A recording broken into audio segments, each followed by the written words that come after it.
A Copa de 2014 tinha tudo para ser uma festa. 64 anos depois, a Copa seria realizada no Brasil novamente, um monte de estádio novo, festa, carnaval, cerveja liberada nos estádios, aquela bagunça que a gente gosta. Por outro lado, antes mesmo da Copa começar, já tinha um monte de brasileiro que não estava muito contente com o torneio. E nessa de vai ter Copa, não vai ter Copa, a Alemanha veio aqui e acabou com toda a nossa alegria de viver. Fica aí que eu já vou te contar que tragédia foi essa.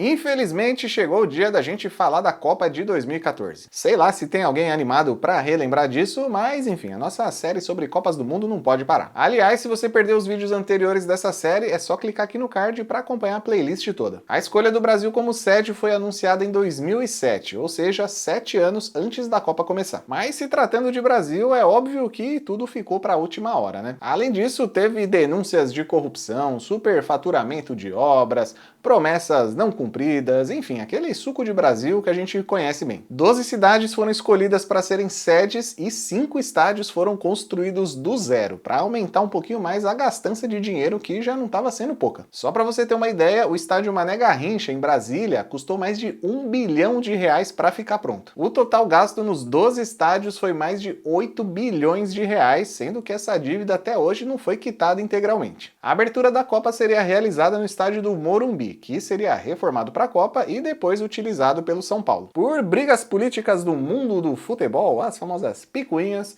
o estádio do Morumbi acabou não sendo utilizado na Copa e o jogo de abertura rolou lá no estádio do Corinthians, que aliás é um dos estádios construídos do zero e que também ultrapassou a marca de R$1 bilhão para ficar pronto. Os protestos contra a realização da Copa começaram ainda em 2013, junto com aqueles protestos famosos contra o aumento das passagens de ônibus que rolaram por todo o país. Para piorar, em 2013 também estava prevista a realização da Copa das Confederações aqui no Brasil, que seria também um evento teste para a Copa que seria realizada no ano seguinte. Por conta dos protestos, a FIFA chegou até a cogitar o cancelamento da Copa das Confederações aqui no Brasil, mas no final o torneio acabou rolando e o Brasil acabou sendo campeão, vencendo a Espanha na final. Os protestos continuaram até o início da Copa do Mundo em 2014, mas como vocês sabem, né, a Copa rolou mesmo assim. Então, bora falar da Copa. 32 seleções se classificaram para a Copa e a única seleção estreante era a Bósnia e Herzegovina. A bola da Copa foi chamada de Brazuca e essa foi a primeira vez que o nome da bola oficial da Copa foi escolhido por uma votação popular. O mascote era o Fuleco, um tatu bola que não agradou quase ninguém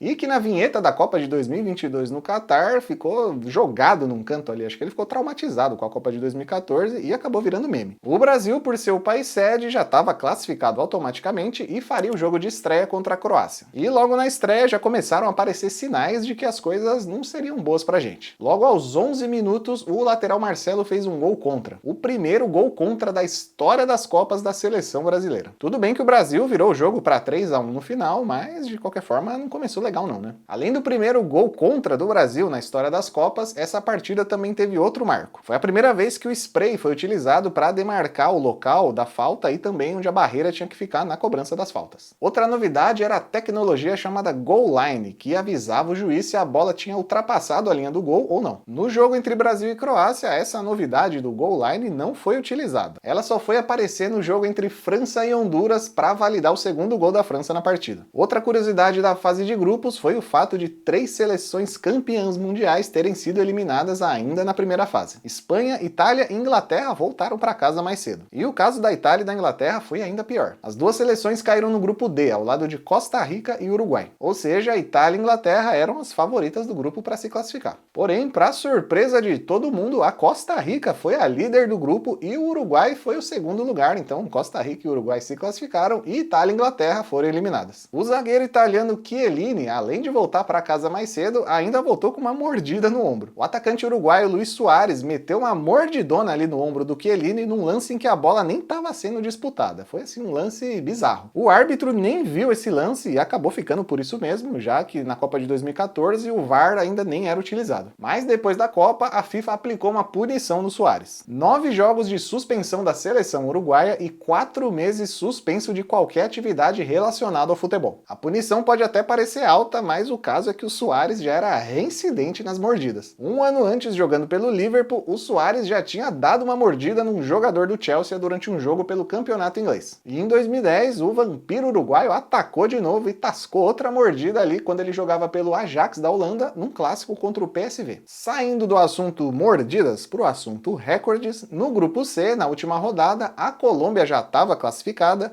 e o técnico colombiano resolveu homenagear o goleiro Farid Mondragón. Aos 40 minutos do segundo tempo, na partida contra o Japão, o Farid Mondragón saiu do banco de reservas para se tornar o jogador mais velho a atuar num jogo de Copa do Mundo. Com 43 anos e 3 dias de idade, o Mondragón jogou menos de 10 minutos, mas ainda deu tempo de fazer uma defesa no último minuto do jogo. Na Copa seguinte, em 2018, o recorde do Mondragón foi quebrado pelo goleiro do Egito, o El Haddari. Ainda falando em recordes, a seleção brasileira quebrou vários recordes nessa Copa. Todos negativos, né? Mas não deixam de ser recordes. Mas calma aí que eu já chego lá. O caminho da seleção brasileira até a tragédia começou nas oitavas de final, quando a seleção brasileira enfrentou o Chile lá em Belo Horizonte. No tempo normal, empate em 1-1, placar que se manteve na prorrogação, mas por muito pouco. No último minuto da prorrogação, o chileno Pinilla mandou essa bola na trave do goleiro Júlio César, e se a bola entra, o Chile estava classificado e o Brasil ia voltar para casa mais cedo. Quer dizer, o Brasil já estava em casa, né? Então não tinha como voltar, mas enfim, vocês entenderam. Essa bola na trave foi tão marcante para o Pinilla que ele fez uma tatuagem com esse lance e ainda escrito a frase "a 1 centímetro da glória". Graças ao chute na trave do Pinilla, a decisão foi para os pênaltis e aí deu o Brasil, novamente com a ajuda do Pinilla, que perdeu o primeiro pênalti. Com a ajuda da arbitragem também, porque o goleiro Júlio César deu uma baita adiantada para defender a bola, mas aí o juiz não marcou nada e segue o jogo. Nas quartas de final, o Brasil enfrentou outra seleção sul-americana, a Colômbia. Com 2 gols de zagueiros, um do Davi Luiz e um do Thiago Silva, o Brasil venceu por 2-1 e seguiu para a semifinal. E foi nessa partida contra a Colômbia que o Neymar tomou aquela joelhada nas costas do Zuniga e ficou fora do restante da Copa. E talvez também tenha sido aí que começaram todos os problemas que terminaram com a pior derrota da seleção brasileira em uma Copa do Mundo. Chegava a hora então da semifinal. Mas antes de chegar nesse momento tão sofrido para nós brasileiros, eu vou aproveitar que o clima ainda não tá tão triste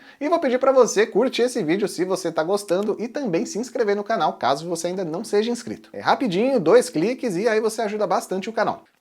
Tá bom, vamos para a semifinal. Mas antes de falar do Brasil, vamos falar da outra semifinal. De um lado jogavam Holanda e Argentina por uma vaga na grande final. Depois de um 0-0 no tempo normal, vitória dos argentinos nos pênaltis. E aí do outro lado, a tragédia, né? Brasil e Alemanha se enfrentariam no estádio do Mineirão. Antes dessa partida, Brasil e Alemanha só tinham se enfrentado uma vez em Copas do Mundo e foi lá na final de 2002 com a vitória do Brasil no pentacampeonato. Eu já contei toda essa história nesse vídeo que tá aqui no card, ó. E esse vídeo aqui de 2002 é só alegria, diferente desse aqui que é só tragédia, ó. Depois que você terminar esse vídeo, fica triste, vai assistir o vídeo de 2002 para ficar feliz de novo. Enfim, em 2014, os alemães estavam se sentindo em casa aqui no Brasil. A seleção alemã ficou hospedada na cidade de Santa Cruz Cabralha, no sul da Bahia, numa vila tão isolada que só dava para chegar de balsa. E eles se envolveram tanto com o pessoal por lá que doaram dinheiro, doaram uma ambulância para uma comunidade indígena, doaram camisas autografadas para serem leiloadas e aí o dinheiro foi usado para reforma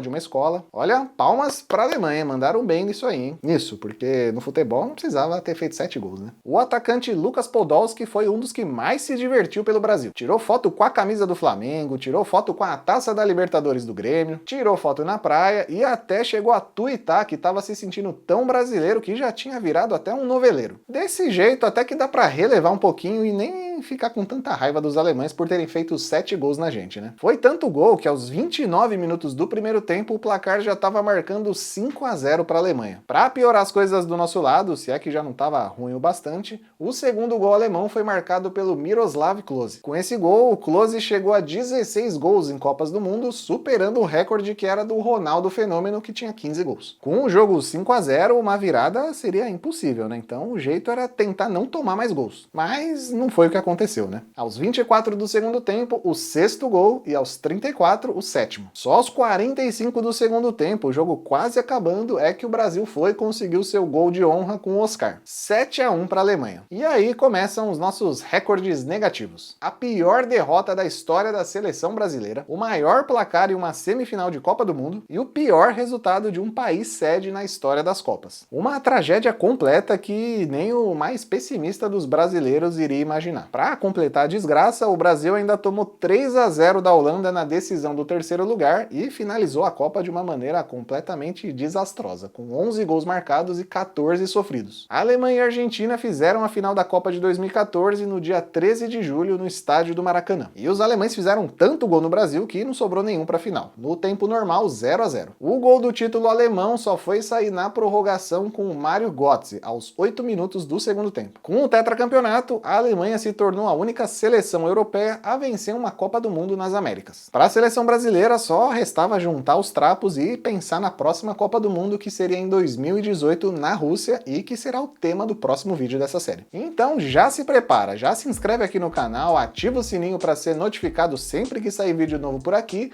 e até o próximo jogo.